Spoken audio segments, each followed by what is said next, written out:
My name is Roxanne Wilson. I'm 34 years old, and for 12 years I dedicated my life to my family's furniture business that my father built from nothing.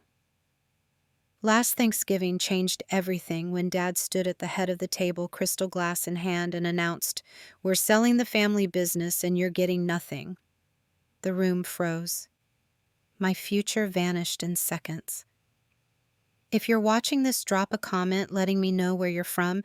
Hit the like and subscribe buttons and join me as I share how this betrayal became my greatest blessing in disguise. Growing up, some of my earliest memories were of sawdust and the sweet smell of wood stain in our garage. That's where Wilson Family Furniture began, with my father James and mother Diana working side by side crafting handmade pieces on weekends while holding down full-time jobs. Dad was a gifted woodworker with an eye for design, and Mom handled the books and customer relations. I was just 6 years old when they started, but I remember sitting on a stool watching Dad transform raw lumber into beautiful pieces that would become heirloom furniture. "Roxy," Dad would say, using his special nickname for me, "someday all this will be yours if you want it." He'd ruffle my hair and let me hand him tools, making me feel like an important part of the operation even as a child. Mom would bring us sandwiches and lemonade, and we'd have picnics among the half-finished tables and chairs. Those were golden days filled with the promise of a shared future. As the business grew, we moved from the garage to a small workshop, then to our first real showroom when I was 12. By then, Wilson Family Furniture had developed a reputation for quality craftsmanship and timeless design. Local homeowners would specifically request our pieces, willing to pay premium prices and wait for custom orders. Dad hired his first employees, and the business began to truly flourish. Unlike my siblings, I always felt drawn to the family business. My older brother Kyle had a passion for medicine from an early age and pursued a career as a cardiologist. My younger sister Amanda was always fashion forward, eventually landing a job as a buyer for a prestigious department store. But I loved everything about the furniture business, from design concepts to production to marketing. When it came time for college, I chose to major in business with a focus on entrepreneurship, despite many of my friends pursuing trendier fields. "Why would you want to go into a traditional manufacturing business?" they'd ask. "Don't you want to work for a tech company or a startup?" But I had a vision of modernizing our family business while maintaining its core values and craftsmanship. After graduation, I surprised my classmates, but not my father, when I announced I'd be joining Wilson Family Furniture full-time. Dad insisted I start at the bottom, just like any other employee. "No one will respect you if they think you got a position just because you're the owner's daughter," he explained. I began in the workshop, learning every aspect of furniture construction, then moved to the showroom floor to understand sales and customer needs before finally moving into management. Those years were challenging but rewarding. Dad was a tough mentor, harder on me than on other employees. He'd critique my work thoroughly, sending me back to refinish a piece if the stain wasn't perfectly even, or rejecting my design concepts with brutal honesty. But when I succeeded, his praise meant everything. "You've got the Wilson eye," he'd say with pride when I created a particularly successful design or closed a difficult sale. Over 12 years, I worked my way up to director of operations, overseeing both production and sales. Under my leadership, we expanded our client base to include high-end hotels and corporate offices. I modernized our inventory systems, created our first comprehensive online catalog, and developed a custom design program that increased our margins by 20%. I had a clear 5-year plan for the company that Dad seemed fully on board with, involving sustainable sourcing practices and a showroom expansion. Everything changed 3 years ago when my mother passed away after a brief battle with cancer. It devastated our family, especially Dad. For months, he was just going through the motions at work, leaving more and more responsibility to me. I didn't mind shouldering the extra burden, understanding he needed time to grieve. Then Elaine entered the picture. She was an interior designer who occasionally sourced pieces from our showroom. Within 6 months of Mom's passing, Dad announced they were dating. 4 months later, they were married. I tried to be supportive, believing Dad deserved happiness, though the speed of the relationship concerned me. "Your mother would want me to live fully," he said when I gently questioned the timing, and I couldn't argue with that. Elaine was perfectly pleasant to me at first, complimenting my work and expressing interest in the business. "Your father speaks so highly of your contributions," she would say with a smile that never quite reached her eyes. I wanted to believe her sincerity, but something always felt slightly off in our interactions. Still, I made every effort to welcome her into the family, inviting her to lunches and asking for her input on design trends. The first noticeable shift in my relationship with Dad came about 6 months after he remarried. We had always had lunch together on Wednesdays to discuss business strategy, but he began canceling these meetings last minute. "Elaine needs me to look at property with her," or "I've got another appointment that came up," became common excuses. When we did meet, he seemed distracted, checking his phone frequently and offering only perfunctory responses to my ideas. Elaine's presence at the office became more common, though she had no official role in the company. She'd drop by unannounced, pulling Dad into his office for private conversations that would leave him tense and uncharacteristically short with staff. Several times I walked into rooms where they were speaking in hushed tones, only to have them abruptly change the subject. "We were just discussing some personal matters," Dad would say dismissively, though the quick glances between him and Elaine suggested otherwise. I tried not to read too much into these moments, telling myself I was being paranoid or overly sensitive. Then came the introduction of Garrett Elaine's 26-year-old son from her previous marriage. Without any discussion with me or the management team, Dad announced that Garrett would be joining the company as a special projects consultant. What these special projects entailed remained vague, but Garrett received an office next to Dad's and a salary I later discovered was significantly higher than employees who had been with us for years. I made sincere efforts to welcome Garrett and integrate him into our team. "I'd be happy to show you the ropes and introduce you to our operations," I offered during his first week. Garrett smiled thinly and replied, "That's thoughtful, Roxanne, but your father is handling my orientation personally." Despite having no background in furniture or design, Garrett was suddenly attending meetings with our biggest clients' meetings I was increasingly excluded from. When I raised concerns about this unusual arrangement, Dad brushed them off. "Garrett has a fresh perspective that we need, Roxanne. Not everything has to be done your way." This dismissal stung, especially since my way had helped grow company revenue by 30% over the past 5 years.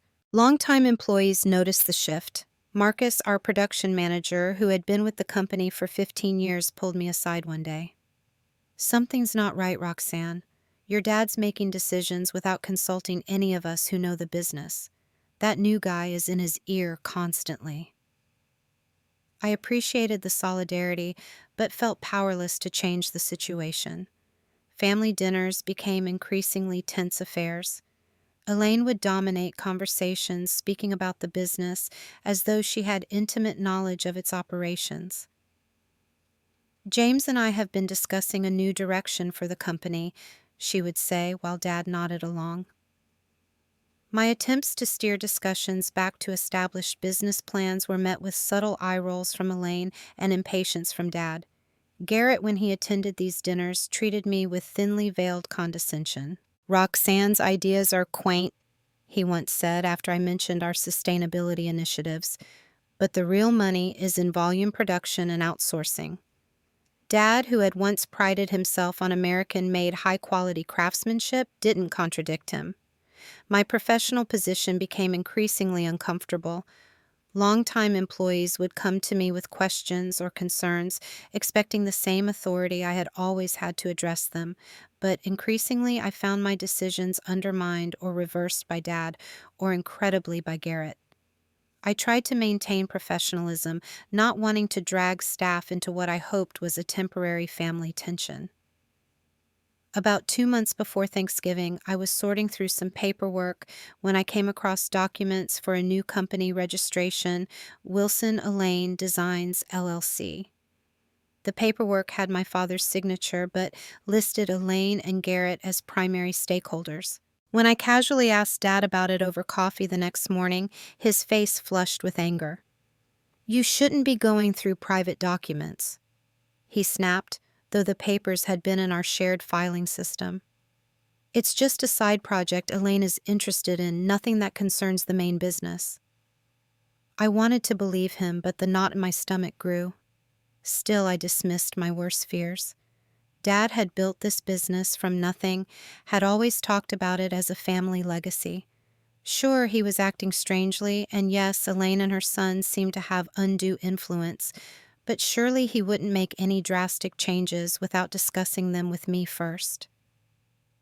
Thanksgiving had always been an important tradition in our family. Even as the business grew and took more of our time, Mom had insisted we maintain certain traditions. After her passing, I had taken on the role of maintaining these family connections. Despite the growing tension, I hoped the holiday would provide an opportunity for us all to reconnect, perhaps even for Dad to remember what was truly important. That Wednesday before Thanksgiving, I left work early to prepare a side dish for the following day's meal, clinging to the hope that the holiday spirit might somehow bridge the widening gap between Dad and me. "We'll see you tomorrow at 4, Dad said as I left, his tone normal enough to feed my optimism. Elaine's excited about hosting her first Thanksgiving in the family home. I chose to focus on this small olive branch rather than the reminder that Elaine was now mistress of the house I grew up in. The next day, I pulled up to my childhood home with a sense of nervous anticipation. The house looked different already, with Mom's beloved hydrangea bushes replaced by modern sculptural plants, and the warm yellow door now painted a stark black. Inside, even more had changed. The familiar family photos that had lined the hallway were gone, replaced by abstract artwork I didn't recognize. Mom's antique sideboard, where we'd always displayed the Thanksgiving turkey, had been replaced by a sleek, modern console. "Roxanne, there you are." Elaine greeted me with air kisses near my cheeks. "James was wondering if you were going to be late." It was exactly 4 o'clock, the time we had agreed upon, but I bit my tongue and smiled, handing her the sweet potato casserole I'd prepared using Mom's recipe. "Oh, how thoughtful," she said with a slight grimace. "But we already have the sides catered. Professional presentation is so important. Don't you think I'll have the kitchen staff put this somewhere?" My casserole disappeared with a serving person, and I doubted it would make an appearance at dinner. Dad was in the living room with Garrett, both drinking scotch and laughing about something. When I entered, Dad glanced up and gave me a quick nod, but didn't rise to greet me. "Roxanne, grab yourself a drink." Garrett was just telling me about his ideas for automated inventory systems for the business. My heart sank. Updating our inventory systems had been my project for the past year, with careful research and vendor meetings. "Oh, I've actually been working on that," I began, but Garrett smoothly interrupted. "Yes, but my system would completely revolutionize the approach," he said, not even acknowledging my work. "It would make much of the current manual processing obsolete." The implication that my work was outdated hung in the air, and Dad nodded thoughtfully at Garrett's words. Kyle and his wife Lisa arrived next, followed by Amanda and her boyfriend Thomas. There was a palpable sense of relief when they entered, diluting the tension in the room. We exchanged warm hugs, and I felt myself relaxing slightly among allies. "Something feels off," Kyle whispered to me as we moved to the dining room. "Dad's acting strange, and what happened to Mom's dining set?" The familiar cherry wood table and chairs where we had shared countless family meals had been replaced by a glass and chrome set that looked like it belonged in a corporate boardroom rather than a family home. Dinner began with unusual formality. Instead of our traditional family-style meal, servers brought each course individually on pristine white plates. Dad drank heavily, something I had never seen him do at family gatherings. By the time the turkey arrived, his face was flushed and his movements slightly unsteady. As tradition dictated, Dad stood to carve the turkey. He gripped the carving knife and fork, swaying slightly, then set them down with a clatter. "Before we eat," he announced, his voice unnaturally loud, "Elaine and I have an announcement to make." He reached for his wine glass, draining it before continuing. "We've decided to sell Wilson family furniture," he stated flatly. The room went completely silent. My ears started ringing as if a bomb had exploded nearby. "The deal closes next month. Craftsman Luxury Furnishings is buying us out completely." Craftsman was our biggest competitor, a company that had been trying to learn our techniques and poach our artisans for years. They were known for cutting corners and prioritizing profit over quality. "But, Dad," I finally managed to say, my voice sounding distant to my own ears, "we've just had our most profitable quarter ever. The 5-year expansion plan." He cut me off with a wave of his hand. "That's all been canceled. The decision is final." Then he looked directly at me, his expression cold, in a way I had never seen before. "And Roxanne, I should be clear. You're getting nothing from the sale." The words hit me like a physical blow. "What do you mean?" I asked, hoping I had misheard or misunderstood. "Exactly what I said," Dad replied, his words slightly slurred. "Garrett will be taking a management position with Craftsman to oversee the transition and integration of our designs. Elaine and I will receive the proceeds from the sale, which we'll be using to fund our early retirement and our new venture, Wilson Elaine Designs." I glanced at Elaine, who was watching me with an expression of barely concealed triumph. Garrett smirked openly. "Dad, we need to discuss this," I said, fighting to keep my voice steady. "The business has always been meant to stay in the family. You've said for years that it would be my legacy." "Plans change," he replied dismissively. "Elaine has helped me see that I need to prioritize my happiness in my remaining years. The business has become a burden I no longer wish to carry." Kyle spoke up, his doctor's calm professionalism evident. "Dad, this seems like a very sudden decision. Maybe we should all discuss this after dinner when everyone's had time to process." "There's nothing to discuss," Dad snapped. "The papers are already signed. Now let's eat before the food gets cold." He began aggressively carving the turkey as if nothing momentous had just occurred. Somehow we went through the motions of the meal. I placed food in my mouth, mechanically tasting nothing. Amanda caught my eye across the table, her expression one of shocked sympathy. Kyle kept trying to steer the conversation back to the business sale, but Dad shut him down each time. After what felt like hours, I excused myself to use the restroom, but instead slipped upstairs to my old bedroom, now redecorated as a sterile guest room with no trace of my childhood. I sat on the edge of the bed, hands shaking, trying to process what had just happened. 12 years of my life, my professional identity, my future plans, all erased in a single announcement. As I sat there, I heard voices in the hallway outside. Garrett and Elaine were talking in hushed but excited tones. "Did you see her face?" Elaine whispered with a laugh. "She really had no idea. James has been so good about keeping her in the dark these past months." "The best part is that her bringing in those big hotel accounts actually made the company more valuable for the sale," Garrett replied. "She worked hard to increase the price of the business she's not getting a cent from." "Well, she was never going to fit into our plans," Elaine said. "James needed some convincing at first, all that nonsense about family legacy, but once I pointed out how much money he was leaving on the table with his sentimental attachment to the business, he came around quickly enough." Their footsteps moved away down the hall, but their words remained burning into my mind. This betrayal had been calculated and in the works for months while I worked diligently to grow the very business being stolen from me. I splashed cold water on my face in the adjoining bathroom and returned downstairs, a mask of composure firmly in place. I would not give them the satisfaction of seeing me break down.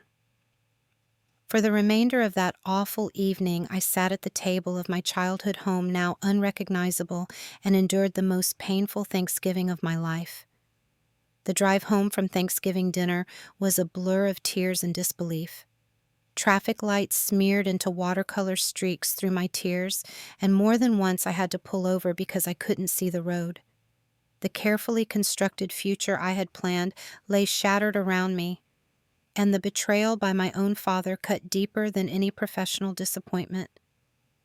I spent the entire weekend alternating between crying jags and periods of numb shock. My phone buzzed constantly with messages from Kyle and Amanda expressing their outrage and support, but I couldn't bring myself to respond. What was there to say? By Sunday night, anger began to replace the initial shock, a slow-burning fury that gave me enough energy to get out of bed Monday morning and drive to the office. I needed answers, and I needed to face my father. The receptionist looked startled when I walked in, her eyes darting nervously to the phone. "Good morning, Roxanne.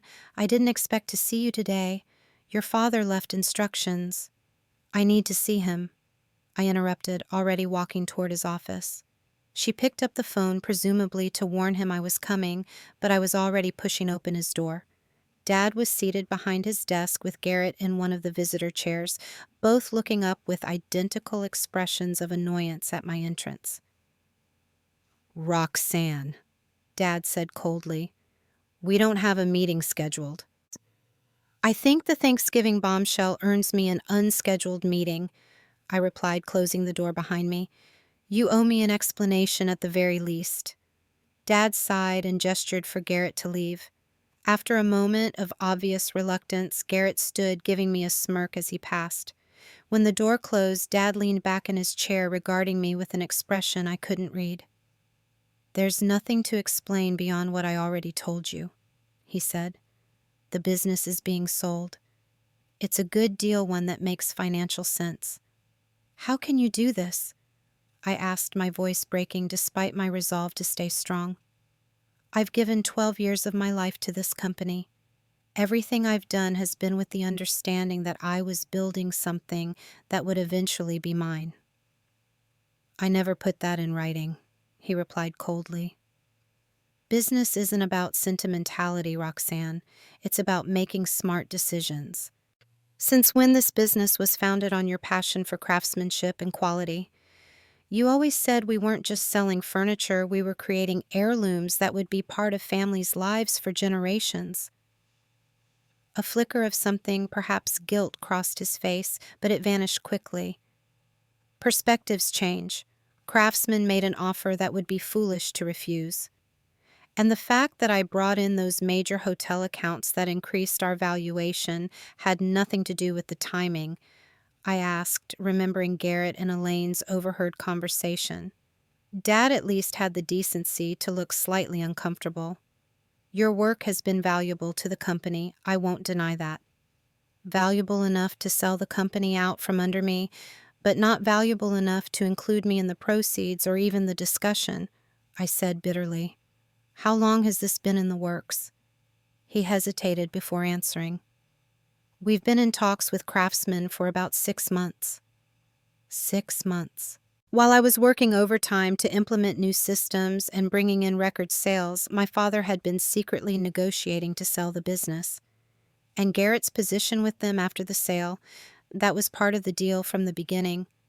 Garrett has a good head for business," Dad replied, not directly answering my question. "Craftsman sees his potential." "What about my potential?" "The potential of the company if we'd followed the 5-year plan I developed.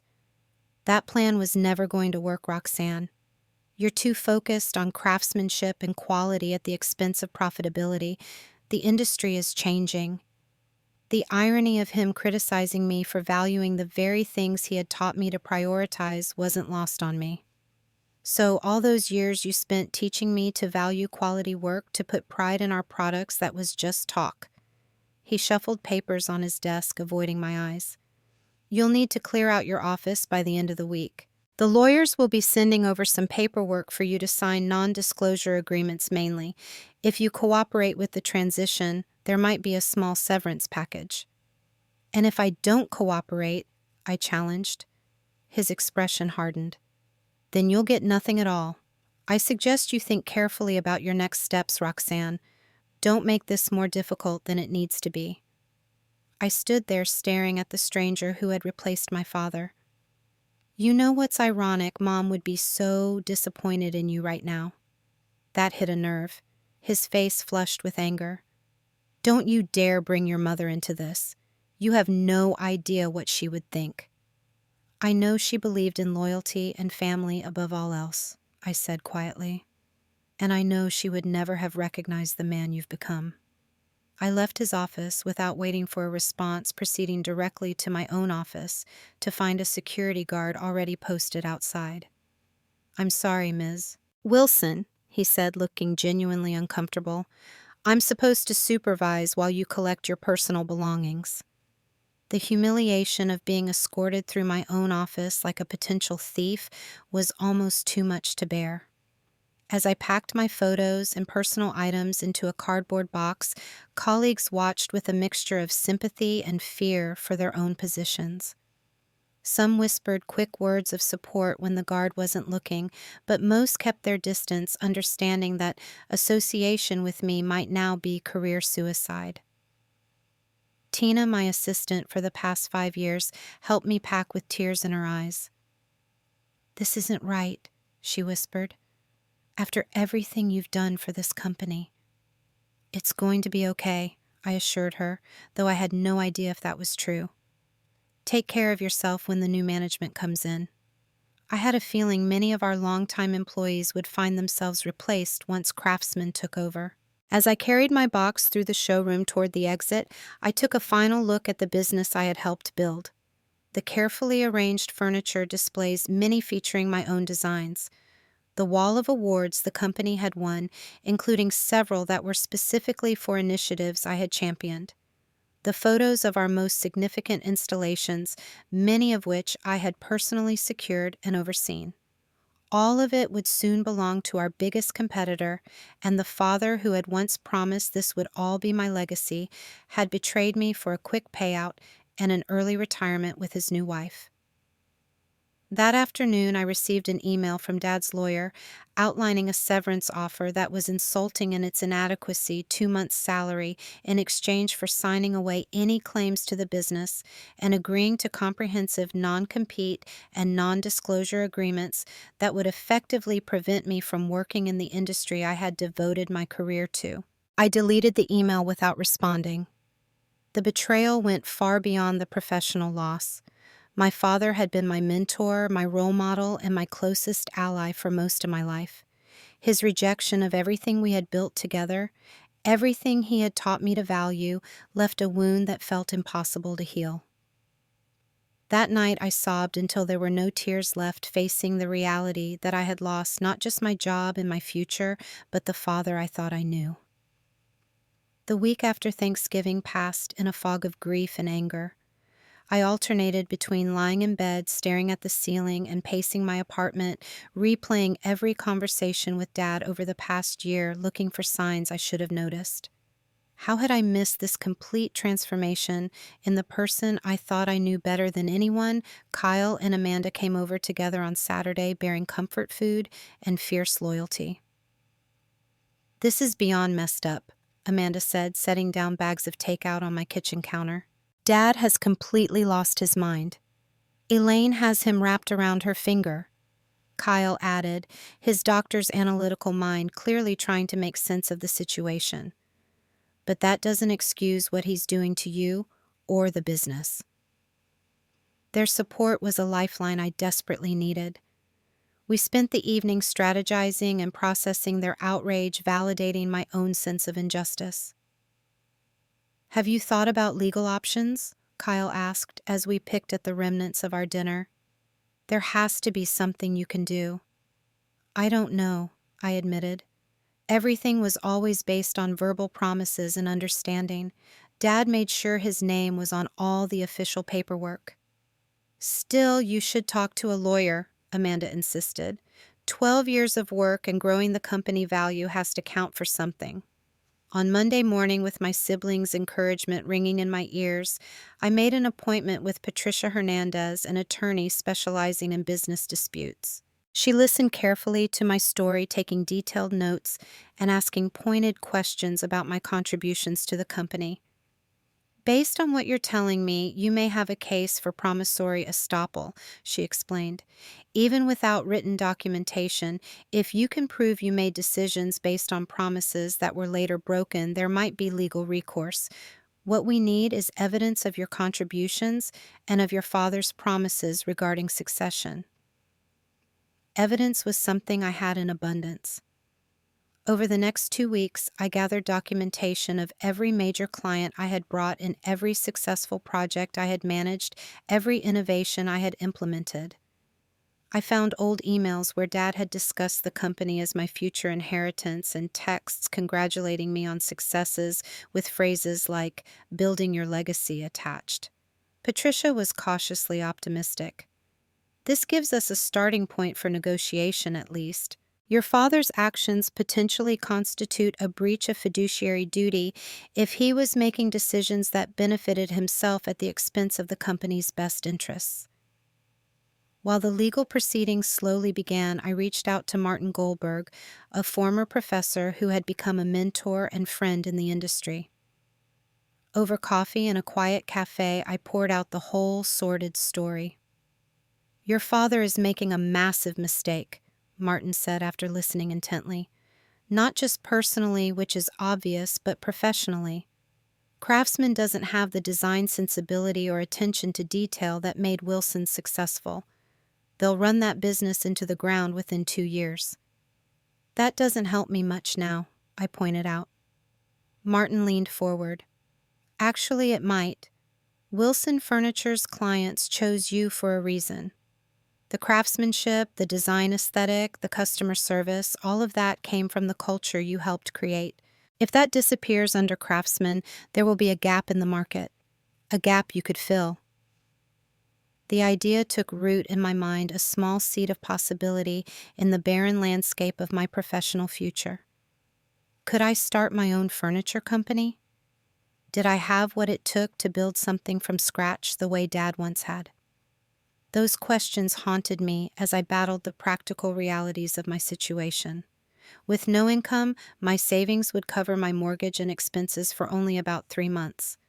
The non-compete agreement Dad's lawyers kept pressuring me to sign would prevent me from working with any clients I had relationships with through Wilson Furniture, essentially cutting me off from my entire professional network. Meanwhile, my mental health deteriorated as the shock wore off, and the reality of the betrayal set in. I began seeing a therapist, Dr. Sarah Chen, who helped me process the tangle of grief, anger, and fear that threatened to overwhelm me. "What you're experiencing is a form of complicated grief," she explained. "You're mourning not just the loss of your job, but the loss of your relationship with your father as you knew it, and the future you had planned." Through these sessions, I began to recognize that my identity had become deeply entwined with the family business. Who was I without Wilson Furniture? What did I have to offer on my own terms, not as James Wilson's daughter and presumed heir? As December progressed, I started receiving calls and emails from former clients who had heard about the sale. Many expressed surprise and disappointment, having valued the personal relationship they had built with me.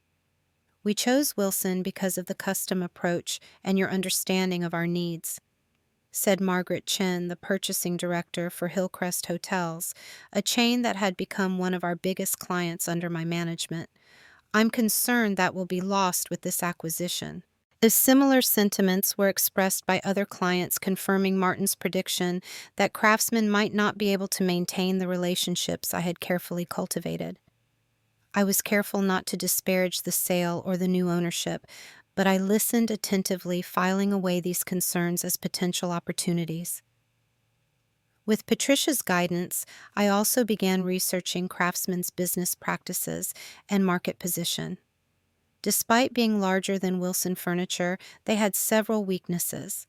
Their custom design process was cumbersome and inflexible. Their lead times were notoriously long, And while they excelled at mass production, their high-end offerings lacked the distinctive character that had been Wilson's hallmark. As this research progressed, an idea began to take shape. What if instead of trying to compete with craftsmen directly, I carved out a niche specializing in high-end, truly custom pieces with a level of personal service that larger manufacturers couldn't match? I could focus on the very things Dad had originally built the business on, the aspects that were likely to be lost in the acquisition. Late one night, I began sketching out a business plan envisioning a boutique operation that would prioritize quality over quantity. I would need startup capital, workshop space, and connections to skilled artisans, but the core of what had made Wilson Furniture special had always been the design vision and commitment to craftsmanship, both of which I carried within me. For the first time since Thanksgiving, I felt a flicker of genuine hope. Perhaps this betrayal, painful as it was, could be the push I needed to create something truly my own, not just an inheritance received, but a business built with my own two hands. The path ahead was uncertain and frightening, but as I worked on the business plan into the early hours of the morning, I felt something I hadn't expected to feel again so soon: excitement for the future. January arrived with bitter cold and a sense of determination I hadn't felt since before Thanksgiving. With my business plan refined after countless revisions, I made an appointment with Sierra Wallace, a loan officer at First Community Bank who had worked with Wilson Furniture for years. "I'll be honest, Roxanne, starting a high-end furniture business in this economy is risky," Sierra said after reviewing my proposal. "But your experience and the detailed nature of your business plan work in your favor. How much of your own capital can you put in?" The answer was painfully little. My savings had dwindled with 2 months of unemployment, and the legal battle with Dad was costing money I didn't have to spare. In the end, Sierra approved a smaller loan than I had hoped for, contingent on me putting my condo up as collateral. It was terrifying to risk my home, but I signed the paperwork with steady hands, committed to this new path. With initial funding secured, I leased a modest workshop space in an industrial area on the outskirts of town. The space was rough with concrete floors and exposed beams, but it had good natural light and enough room for small-scale production. It was a far cry from Wilson Furniture's gleaming facility, but it was mine. My next challenge was finding suppliers willing to work with a startup. Many of Wilson's suppliers had decades-long relationships with the company and were hesitant to jeopardize those connections by working with me, especially with rumors of legal disputes circulating in the industry. After numerous rejections, I broadened my search, looking beyond our usual supply chain. Through persistence and networking at industry events, I connected with smaller lumber suppliers specializing in sustainable harvesting, a family-owned hardware manufacturer, and an independent fabric house creating innovative, eco-friendly textiles. These new relationships forced me to reconsider some of my design approaches, but ultimately led to fresher, more distinctive materials than Wilson had typically used. The next hurdle was finding skilled craftspeople. I couldn't yet afford to hire full-time employees, but I needed access to woodworking talent. Through Martin's connections, I met Luisa Jimenez, a master carpenter whose small workshop had recently lost a major contract. We struck a deal where I would subcontract production work to her team while maintaining quality control and design direction. "Your father taught you well," Luisa commented after reviewing my technical specifications. "These designs show real understanding of wood properties and joinery techniques." And her words stung with their reminder of happier times learning at Dad's side, but they also validated that I had internalized the craftsmanship values he had once championed, even if he had abandoned them himself. By February, I had the bare bones of a business up and running. I named it Authentic Designs, reflecting my commitment to honest craftsmanship and genuine materials. My website was simple but elegant, showcasing my design philosophy and process rather than an extensive catalog. Without the overhead of a showroom, I planned to work primarily through direct client relationships and digital portfolios. The hardest part was reaching out to former clients. The legal situation remained murky, with Dad's lawyers arguing that any contact with Wilson clients constituted a violation of confidentiality, while my attorney maintained that absent a signed non-compete, I was free to build my own professional relationships. We settled on a careful approach where I would not directly solicit Wilson's clients, but could respond if they reached out to me.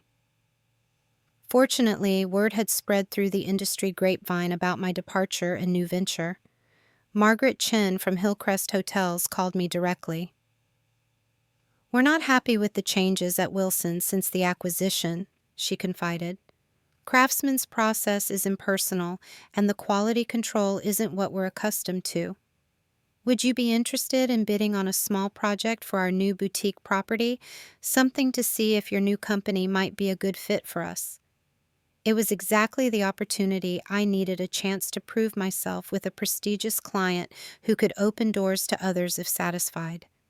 The project was for the lobby of a new boutique hotel, requiring custom seating and accent tables that would set the tone for the entire property. The timeline was tight and the specifications exacting, but I knew this was my shot. For the next 3 weeks, Luisa's team and I worked around the clock, refining designs, selecting materials, and crafting prototypes. I personally oversaw every detail, from the angle of the chair backs to the finish on the table legs. When we delivered the finished pieces 2 days ahead of schedule, Margaret's face told me everything I needed to know before she even spoke. "This is exactly what we envisioned," she said, running her hand along the arm of a lounge chair. "The quality is exceptional, actually superior to what we were getting toward the end of our Wilson relationship." That first successful project led to a larger order, and Margaret's recommendation led to inquiries from 2 other hospitality groups. By April, I had enough work to bring on another craftsperson and was contemplating hiring an assistant to handle the growing administrative demands. Social media became an unexpected ally in building my brand. I created a series of short videos showcasing our process and materials, emphasizing the story behind each piece and the sustainability of our practices. These honest glimpses into the workshop resonated with designers and consumers looking for authenticity in an increasingly mass-produced market. The annual Furniture Design Excellence exhibition in May became a pivotal moment for authentic designs. I invested a significant portion of my limited marketing budget in a small but striking booth, displaying just 3 pieces that exemplified our capabilities. The minimalist approach stood out among competitors' crowded displays, drawing attention from designers and industry publications alike. I was arranging flower stems in a handcrafted vase when a familiar voice behind me froze me in place. "So, this is what you've been up to." I turned to find Dad standing there with Garrett at his side, both wearing Craftsman name badges. Dad looked older than he had just 6 months ago, with new lines etched around his mouth and eyes. "Dad," I acknowledged with a nod, keeping my voice neutral despite my racing heart. "Yes, this is my new company." He surveyed the booth with critical eyes, his expression unreadable. "Small operation," he commented, though I couldn't tell if it was meant as an insult or merely an observation. "We're focused on quality over quantity," I replied. "Handcrafted pieces, sustainable materials, personal client relationships. The things that made Wilson Furniture special before the sale." A flash of something, perhaps regret, crossed his face, but Garrett quickly interjected. "Craftsman's expanded production line is making record profits this quarter. The market clearly prefers efficiency and competitive pricing over artisanal pretensions." I met his smirk with a calm smile. "Different segments of the market have different priorities. We're quite happy with our niche." Before either could respond, a design journalist approached, asking for an interview about my refreshingly authentic approach to luxury furniture. As she led me away, I glanced back to see Dad watching me, his expression now clearly troubled. That chance encounter strengthened my resolve. I wasn't trying to rebuild Wilson Furniture or compete directly with Craftsman. I was creating something new that honored the values I still believed in regardless of Dad's choices. The exhibition resulted in several promising contacts and a feature in Design Quarterly that described authentic designs as a phoenix rising from the ashes of corporate acquisition, preserving the soul of craftsmanship in an age of mass production. The publicity brought new clients and opportunities, allowing me to end our first quarter with a small but encouraging profit. Meanwhile, the legal proceedings continued in the background. Patricia had filed motions challenging the terms of the business sale, arguing that my years of work and contributions to company value entitled me to a portion of the proceeds. Dad's lawyers responded with aggressive countermeasures, but our documentation of my role in the company's growth made it difficult for them to dismiss our claims entirely. In June, just as we were preparing to move into a larger workshop space, I received a call from Patricia. "They've made a settlement offer," she said, her voice carefully neutral. "It's not everything we asked for, but it's substantial and would come with no restrictions on your future business activities."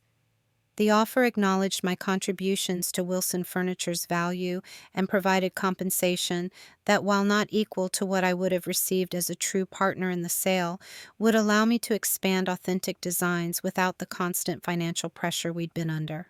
After consulting with Patricia and reviewing the terms carefully, I accepted. The settlement represented more than just financial vindication.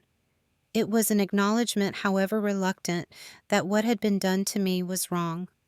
Dad might never admit it verbally, but the legal agreement was its own form of recognition. As spring turned to summer, authentic designs continued to grow. We hired 3 full-time craftspeople and moved into the larger workshop space, which included a small but elegant showroom area.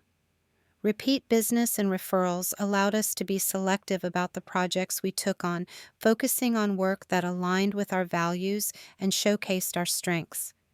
The business wasn't yet what Wilson Furniture had been at its peak, but it was sustainable, ethical, and genuinely mine in a way the family business never would have been, even if Dad had kept his promises. In building something from scratch, I had discovered capabilities and resilience I might never have found otherwise.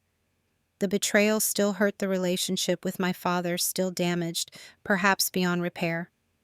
But as Authentic Designs completed its first successful quarter, I realized that what had seemed like an ending had actually been a beginning. Sometimes it takes losing everything to discover what you're truly capable of building on your own.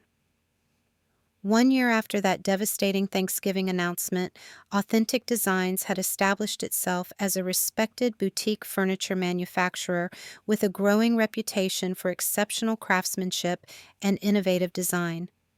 We had expanded to a team of 12, including 7 skilled artisans, a business manager, and an apprenticeship program that trained young craftspeople in traditional techniques. Our most significant achievement came in October when we won the Artisan Excellence Award at the National Furniture Design Exhibition, an honor Dad had pursued unsuccessfully throughout his career. The award recognized our commitment to sustainable practices and the revival of traditional joinery methods while incorporating contemporary design elements. Standing on the stage accepting the Crystal Trophy, I spotted several former Wilson employees in the audience, including Marcus, the production manager, who had been let go soon after the Craftsman acquisition. They cheered louder than anyone understanding the journey that had brought me to this moment. The industry recognition brought media attention, including a feature in Business Innovators magazine that contrasted our growing success with craftsmen's struggles to maintain the quality and client relationships they had acquired with Wilson Furniture. According to industry insiders quoted in the article, Craftsman had alienated many long-standing Wilson clients by standardizing designs that had previously been customized and replacing senior craftspeople with less experienced workers to cut costs. The Wilson acquisition has proven less valuable than Craftsman anticipated, the article stated. Sources close to the company reveal that several signature client relationships have deteriorated, with at least 3 major hospitality chains moving their business elsewhere, some to emerging boutique manufacturer Authentic Designs. I won't pretend I didn't feel a certain vindication reading those words, though I took no joy in the thought of skilled artisans losing their livelihoods in corporate cost-cutting measures. In fact, we had hired 3 former Wilson craftspeople who had been let go by craftsmen, their expertise and familiarity with the high standards I maintained, making them valuable additions to our team. The legal settlement had provided the capital needed to secure our larger facility, which now included a proper showroom and expanded workshop. We had developed a reputation for exceptional quality control and personal client service that larger manufacturers couldn't match exactly the niche I had identified in my original business plan. What I hadn't anticipated was the personal growth that would accompany the professional challenges. The woman who had sat sobbing in her car after that Thanksgiving dinner was almost unrecognizable to me now. I had discovered reserves of strength, creativity, and business acumen that might have remained dormant had I simply inherited the family company as planned. In late November, about a week before Thanksgiving, I received an unexpected email from Dad. "I'd like to meet to discuss some matters. Coffee at Riverside Cafe tomorrow." After consulting with Patricia, who advised the meeting was legally safe now that the settlement was finalized, I agreed. Dad was already seated at a corner table when I arrived, looking older and somewhat diminished compared to the imposing figure who had dominated my life for so long. He stood awkwardly when he saw me, as if unsure whether to offer a hug or a handshake. We settled for a nod as I took the seat across from him. "You're looking well," he said after we'd ordered. "The business must be going well, too. I saw the article about the award." "Thank you. Yes, we're growing steadily," I replied, keeping my tone professional. "How are things with you?" He sighed, turning his coffee cup in slow circles. "Not what I expected, to be honest. The retirement plans haven't quite materialized. Elaine had grand ideas about traveling the world, but it turns out we have very different concepts of leisure time." He paused. "And Wilson Elaine Designs hasn't taken off the way she promised. Turns out clients were more interested in the Wilson name than in her interior design concepts." I nodded, not offering sympathy, but not taking pleasure in his disappointment either. "And Garrett?" Dad's expression tightened. "He lasted 6 months at Craftsman before they let him go. Creative differences, they said. He's in California now, trying his hand at tech startups." Another pause. "I made a mistake, Roxanne." The words I had wanted to hear for so long hung in the air between us. I waited, letting him continue without rushing to absolve him. "I got caught up in Elaine's vision of what our life could be, all the things we could do if we weren't tied to the business. She made it sound so appealing, and I was at an age where I was thinking about legacy and what I'd accomplished." He met my eyes directly for the first time. "I convinced myself you'd be fine, that you had the skills to start over somewhere else. I didn't consider what I was taking from you, not really." "It wasn't just the business, Dad," I said quietly. "It was the betrayal, the secrecy. You let me work for months on plans for a company you already knew you were selling." He nodded, looking down. "I know. By the time I realized what I was really doing, the agreements were signed, and backing out would have meant significant legal penalties. And pride kept me from admitting I'd made a terrible error in judgment." He sighed deeply. "Kyle and Amanda barely speak to me anymore. I've lost my family over this." "I'd like to try," he said, his voice rough with emotion. "If you'd be willing. I don't expect forgiveness right away, or maybe ever. But I'd like the chance to at least understand the person you've become, the business you've built." "It's impressive, Roxanne. More impressive because you did it without the advantages I had when I started." The compliment warmed something in me that had been cold for a long time, but I remained cautious. "I appreciate that. I think small steps would be best. Maybe dinner sometime next month after the holiday rush." Relief washed over his face. "I'd like that very much." As we parted, I didn't know if our relationship could ever be truly repaired, but the conversation had loosened something tight in my chest that I hadn't realized was still there. The anger I had carried for so long was no longer serving a purpose, and setting it down felt like putting down a heavy burden I'd grown accustomed to carrying. That Thanksgiving, I hosted dinner at my home for Kyle and Amanda and their partners, along with several team members from Authentic Designs who had no local family. As we gathered around my table, I felt a deep gratitude for this new family of choice and circumstance. Kyle had become an informal advisor on the business's healthcare benefits, while Amanda's fashion industry connections had led to collaborative projects with textile designers. They had stood by me during the darkest period and were now sharing in the success that had followed. When everyone had been served, I raised my glass. A year ago, I thought my professional life was over. Today, I'm thankful for second chances and new beginnings. I'm especially grateful to each of you for your support, belief, and contributions to the journey. As conversations and laughter flowed around my table, I reflected on the unexpected path that had led me here. The betrayal that had seemed like an ending had actually been the beginning of something more authentic, more truly mine than inheriting a ready-made business could ever have been. Building Authentic Designs from nothing had taught me that my value wasn't tied to my father's approval or legacy. I had created something that reflected my own values and vision, something that could withstand challenges because it was built on a foundation of genuine purpose rather than obligation or expectation. The road ahead would have its own challenges. Growing a business always does. But I faced the future with a confidence born of having already survived what I once thought would destroy me. Whatever came next, I knew I had the resilience, creativity, and determination to meet it on my own terms. Life rarely follows the paths we carefully plan. Sometimes the greatest opportunities arise from the most painful disappointments. My father's betrayal had forced me to redefine success on my own terms to build something authentic, not just in name but in practice. For that unexpected gift, difficult as it had been to receive, I had found a way to be grateful. If you're facing your own crossroads or betrayal, remember that what feels like an ending might actually be directing you toward a more authentic path. I'd love to hear your stories of resilience and reinvention in the comments. If this story resonated with you, please like, subscribe, and share it with someone who might need encouragement to take that first step toward building something new after loss.